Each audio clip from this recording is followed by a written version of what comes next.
Hello, I'm ABX Toycat, and welcome back to the second channel video. Today I have some more Geography of Toycat for you all. It's everyone's favourite second channel series where I talk about geography and the world and stuff. And today I figured, you know, I've been doing a lot of Geography Toycat recently, and I think that's a really cool thing. I really like making these, so they've just been appearing more and more. But one thing I have noticed is the length of them has been getting slowly longer and longer and longer. And although I don't think that's a bad thing, I really think it's kind of a good thing. I did figure, you know, let's try it the opposite way, just because you've got to try everything right. And today I figured I'd try and do a relatively short video on something that I did want to talk about, because I do reference it every time I'm talking about newly formed countries or countries that might form soon, because basically I always raise the point that more countries are splitting off and going independent than are, you know, forming together to make big unions. And to kind of prove that today, I'm talking about 5 countries which have formed in just the past 22 years alone. So hopefully you do enjoy this episode. If you do, it's the second channel, I don't care. So let's get straight into it with the 5th most recently formed country. I just realized it works like a top 5 list. Let's call it a top 5. But yeah, the 5th most recently formed country is one you might not have heard of, because it is Palau. So Palau gained independence in 1994 from like a UN advisory thing. It's kind of confusing,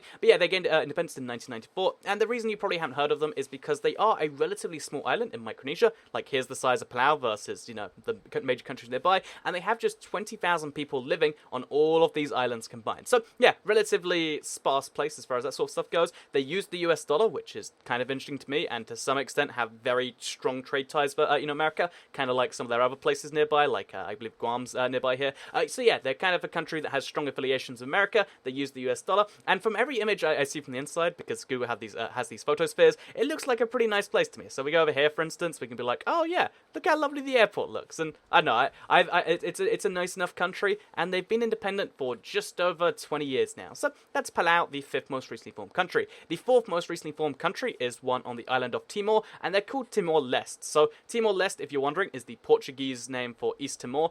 They're one of the very few countries in the world, there's only a few other examples, that really strongly request that if you're going to refer to them, you refer to them as themselves in their language. So if you don't know, a lot of countries like Japan is called Nippon in Japanese, Germany is called Deutschland in German, and basically Timor-Leste is the Portuguese name for East Timor, and they don't demand, but they ask very politely that you call them that, and there's a few reasons for that, but it mostly just means that things get confusing because they have 2 names and they're both kind of equally prevalent. But yeah, Timor-Leste, East Timor, is this place right here on the east of the island of Timor, as you might guess from their name. So why is the west of the island of Timor not its own country and part of Indonesia? Well, history basically, but yeah, there's a very strong Portuguese sentiment on this side of the island, and it was actually ruled by the Portuguese until somewhere in the 1900s at some point, until when they you know, kind of just abandoned it, and then a big separatist group got in power, and then the Indonesians just invaded, and there was a lot of war and strife, and it was bad until I believe it was like 1999 or 2002 when Timor-Leste finally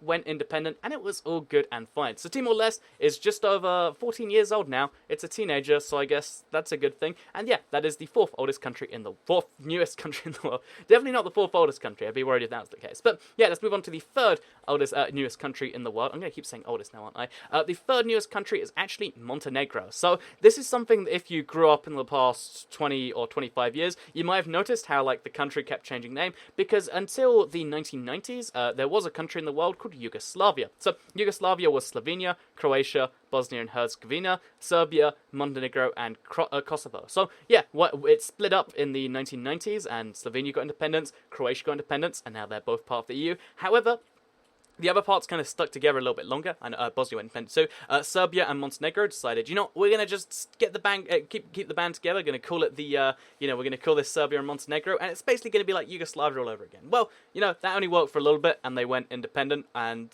even though the teams competed together for a while as Serbia and Montenegro together, basically the country just stopped existing, and now there is a Serbia and a Montenegro. And that's one of those things where, like, I heard, you know, back when I heard it, I assumed it was somewhere way out in the world, but it's actually really close to the rest of Europe and, like, major stuff. And Montenegro is really interesting to me, at least, because they use the euro unilaterally. So they have no, you know, they're not allowed to use the euro, but they've just made it the official currency in their country, and the EU have just gone, eh.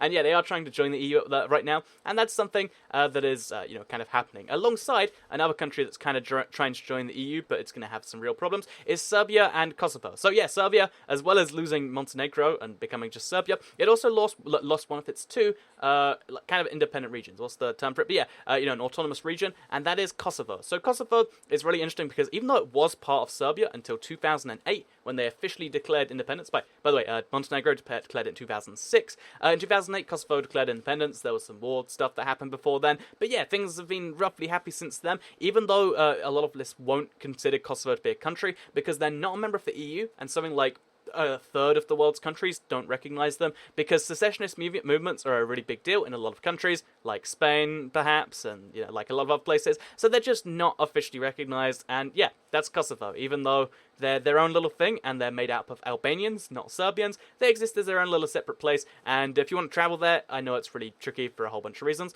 And yeah, that is the that is Kosovo right there. Kind of a nice little place, just below Serbia. That gives Serbia a lot of grief. Anyway, with that said, let's move on to the final newest country in the world. What's it going to be? What's the newest country in the place? It's South Sudan. So South Sudan is obviously a country which was from the south of Sudan. I really feel like it used to be all Sudan, and then there was a referendum. It's one of the more interesting referendums because if you looked at it, the vote was literally like, it was 98.83% yes, 1.17% no, and I really love the voting form. Like, it's not like a normal one. It's like, oh, separation or unity, which are you picking? There's just something interesting to me about that. But yeah, South Sudan went independent in 2011, and for the past 5 years, they've been their own little independent place. They're one of the biggest countries on this list, with 11.3 million people living there, and I know, again, I think it's an interesting enough little story, because, again, because they're new, the map's kind of weird, because it's Sudan and South Sudan. Imagine if it was Korea and South Korea, or, like any other example like that. It'd be a little weird, wouldn't it? But that's how things are right now, and that is the story of the 5 newest countries. I hope you did all enjoy today's video.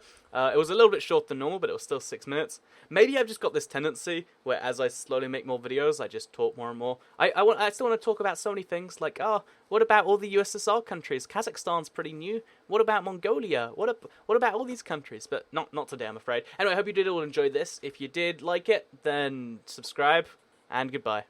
Second channel, don't care.